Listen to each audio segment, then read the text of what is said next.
Morning everybody, just as leaving home this morning to take my son Nigel to his activity centre for the day. For those of you who don't know, he's disabled in a wheelchair, he's totally dependent, needs 24-hour care. He's a happy little chap, but he's lives in his own little world. He can't speak, but he makes lots of noises. He understands everything you say to him, he understands instructions, he knows what's going on around him. But yeah, can't talk, can't walk, can't do anything for himself other than crawl around on the floor and laugh and have fun. So he goes to an activity centre every day, and that's where we're going right now. It's a 20-minute journey each way.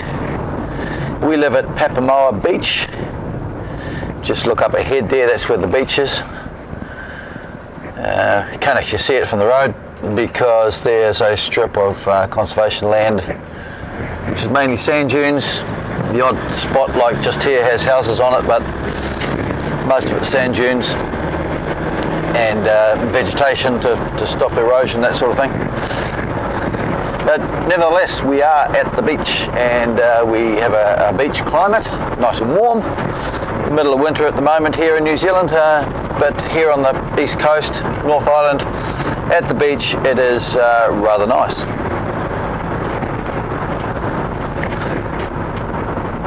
We have to, Papamoa, where we live, just as an explanation, Papamoa is a suburb of Tauranga city now. It used to be a little beach destination on its own, like a little beachy village, but it's all joined up with the greater Tauranga city now.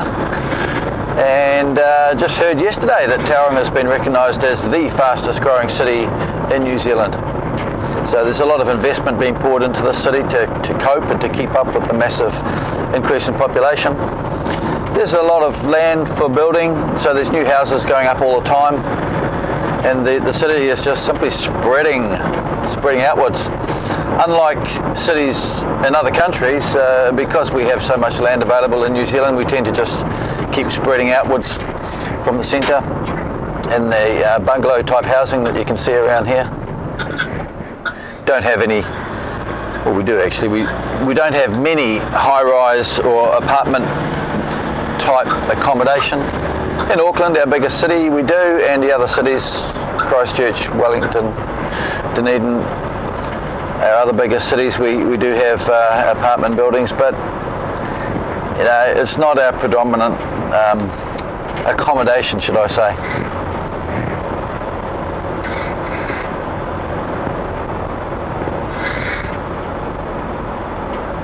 This area of Papamoa is, there's a lot of retirement villages. I think there's 3 or 4 along this particular piece of road. There's one there.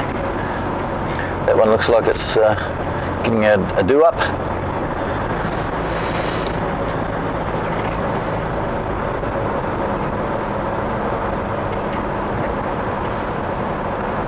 You may have heard of Mount Maunganui if you're an overseas person and you know a little bit about New Zealand. It's a very popular, or probably the most popular beach destination in New Zealand. A lot of tourists come here, not as many as you would think because it is off the beaten track as far as tourism goes. A lot of tourists arrive in the country in Auckland, get on the main road, travel down the middle of the country, maybe calling at Rotorua to see the boiling mud pools and the geysers and the thermal activity, and then they carry on down towards Wellington.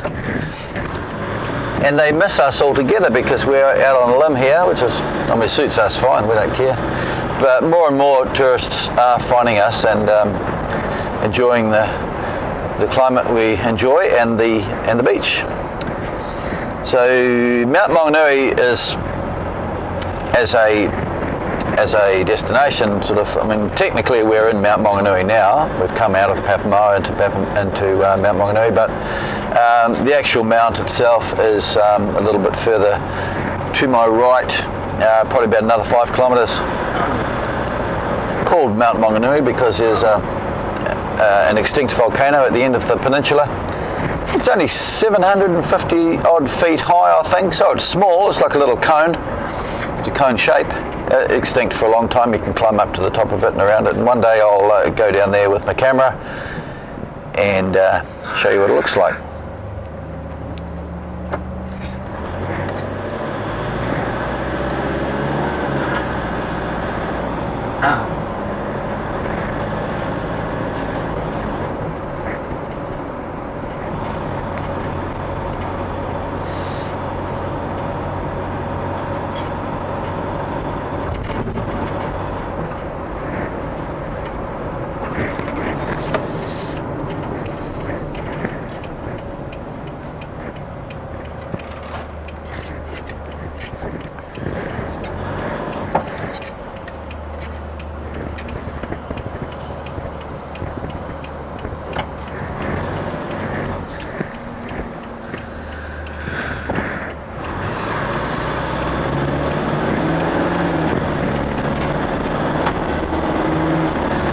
Still a bit of traffic coming into town. It's just after 9 o'clock in the morning, but most of the traffic's gone now, but yeah, there's usually quite a large build-up of traffic on this particular bit of road in the mornings and the afternoons. It's all getting rebuilt. They've already done one section of the highway, the road. Because there are a lot of people who live, I suppose, what we could call to the eastern suburbs now. There's Papamoa, and then Papamoa East, and then there's the next town down the road. If you carry on down straight ahead, if you look down that road, the next town is called Tipuki. A lot of people come from there and even further afield to work in Tauranga. And also Tauranga is New Zealand's biggest port. So we need a really good roading infrastructure to get produce to and from the port. And the main export from here is logs, just raw logs, trees. And they all arrive, well, the majority of them arrive by truck. And so we need these big, good roads well, they're not huge roads by overseas standards, but they're big by our standards. To get the traffic in and out of the port very quickly to make it more efficient. And one of the reasons why it is the biggest port in New Zealand, because it is very efficient. The ships can come in and turn around within 12 hours. It's very, very short time in port. They come through the harbour entrance and they're literally right there in the port. They only just have to go a mile or so into the harbour and to the dock and tie up, and away they go. It's a deep water harbour, so it's no problems there with ships getting in and out.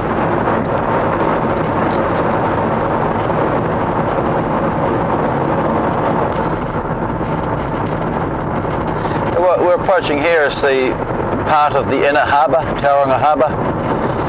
It is a big harbour. This part of it is very shallow and picturesque, and it's no good for anything else because it's so shallow. When the tide goes out, most of this water disappears.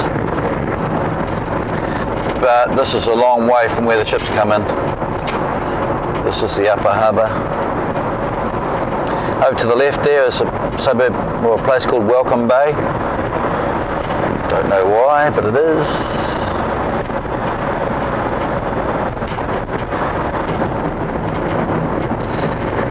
Anyway, I suppose while we're on this little trip, I should talk about my latest thing that I'm doing. I've joined a gym. Yeah, my partner and I decided we'd join a gym. It's a little bit, well, for around here anyway, it's a little bit unusual in that this particular gym has its own swimming pool. And Kathy, my partner, loves swimming, so that was a good reason to join this particular gym. It's not expensive, I don't think. We got a good deal. Just a 3-month deal, $250, includes full use of all the facilities, including the pool and the sauna and the spa pool, and all the exercise equipment, of course, and the normal gym stuff you get. But I've always managed to pride myself on the fact that I'm reasonably fit, but not, I'm certainly no athlete, but reasonably fit. But over the last 10 years of of my lifestyle of predominantly been working at a desk inside, do a lot of walking. Generally, if I go for a walk with the dogs, it's usually 5 kilometres. But that only gets you so far, and starting to put on a bit of weight now. So I decided, we both decided let's go to a gym and get ourselves toned up. And it's amazing. The last time I went to a gym was 12 years ago, I think, and I hated it, absolutely hated it. So I didn't go much, and then after 6 months when my membership expired, that was it, didn't renew it.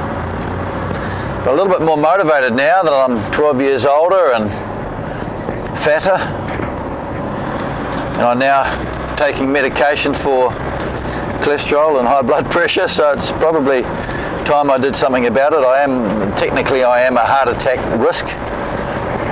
So, join the gym, and I'm really enjoying it. We joined last week, and I think we went 3 times last week, and so far this week we've been once.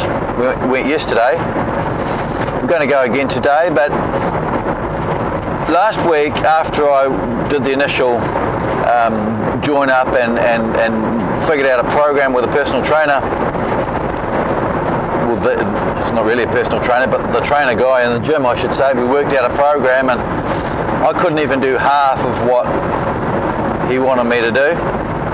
But this week I found I'm able to do the entire program. I'm just pacing myself. I can still get it done in the time that he said it should be done in. And I'm doing the complete program now, and that's only after 5 sessions. Quite pleased with myself. And then when we finish doing our training program, both of us, we go and lounge in the spa pool for an hour or so, and do a few lengths in the 25-metre swimming pool, and that's all good stuff. And Kathy enjoys soaking in the sauna, but I don't do saunas. I've tried, but the most time I can spend in the sauna is about 4 minutes. I just don't like it. It's just too hot. She loves it, but I hate it. Makes me feel a bit woozy, so I don't do the sauna. I will go in there to warm up if I'm cold, but that's about it. So yeah, bit of excitement, something else to fill the day, as if I didn't need anything else. It didn't sound right, did it? As if I need something else. Still I've got to keep busy, I suppose, and it's just a matter of being organised. Have a structure to the day.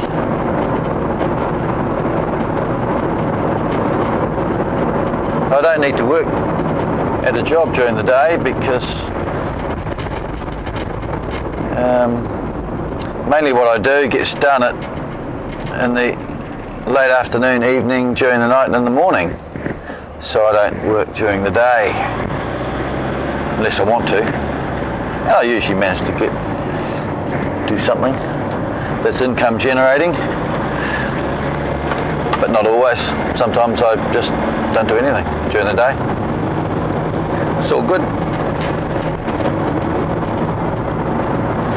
It's the beauty about working for yourself. You don't really have to work if you don't want to, if you don't feel like it, unless, you've got to earn an income, of course, but if you figure things out the way I do and generate enough income to keep myself happy,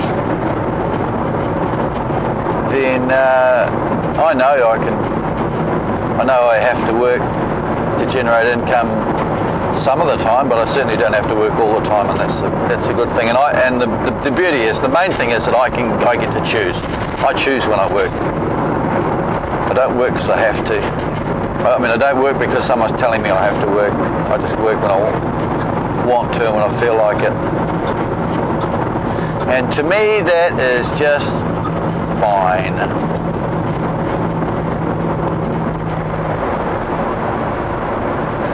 And looking after Nigel's hardly work, really. I get paid for it because his brain injuries are the result of an accident when he was a baby. So he's funded, because it was a medical misadventure caused by a negligent doctor, which caused his brain injury and made him the way he is. So the government is paying for that misdemeanor. Still, no amount of money will ever bring my little boy back, but at least he's still alive, I suppose.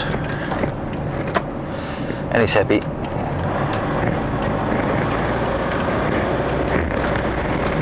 He's 25 years old now, so hardly a little boy, but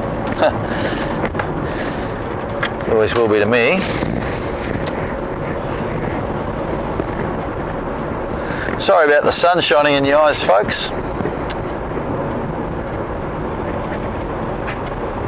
Just at this time of the morning in the midwinter, the sun's very low in the sky, so it shines right in your eyes when you're driving straight towards it.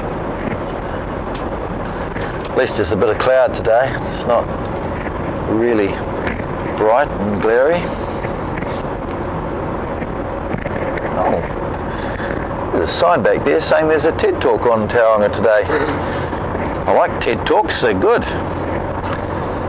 If you don't know what I'm talking about, just Google it. TED, or TEDx, T-E-D and an X.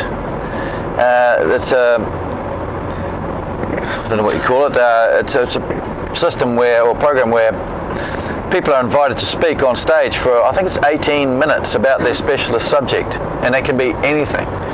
And you get all sorts of people from all around the world speaking on these specialist topics, and it's fascinating. It's absolutely fascinating. I really love listening to them now and again when I'm in the mood. You just Google it, and it's all over the internet. You can sign up and be a subscriber if you want and get all their videos. It's a video recording. These people talk on stage in front of an audience, and it's really fascinating. So it's TED Talks, T-E-D-X, TEDx, T-E-D-X. Right, we're here now, so I'll talk to you, I'll switch off. I'll switch off, and I'll hope you enjoyed that little trip, and talk to you in another video one day. Thanks for watching. This is Mike Shearer, and don't forget to sign up, don't sign up, I mean subscribe, or comment or share this video, and if you really like, click the link in my description below and see how I enjoy the lifestyle I do. Bye.